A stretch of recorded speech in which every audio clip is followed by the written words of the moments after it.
Noong nakaraang araw ay tinalakay natin ang ano? Yes, Abigail?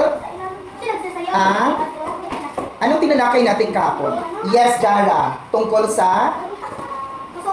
Kasuutan? Sa GMRC na asignatura. Ano ba ating tinalakay? Yes, Sabrina. Ang tinalakay natin kahapon ay pakikipag-ugnayan sa bawat kasapi ng pamilya. Very good. Paano ba tayo nakikipag-ugnayan sa ating mga kasapi sa pamilya? Magbigay ng ilang halimbawa. O, ikaw, Sabrina na naman. Si Sabrina na di ako estudyante diri. O, yan, Sabrina. Tulad na Tabangin naman ng Tagalog, Sabrina. tabangin ko. Tabangin ko? Ating nanay lagi. Correct! Yes! Okay, very good, Luigi. Ano pa? Tulungan ko sa akin. Puro lang ba tulungan?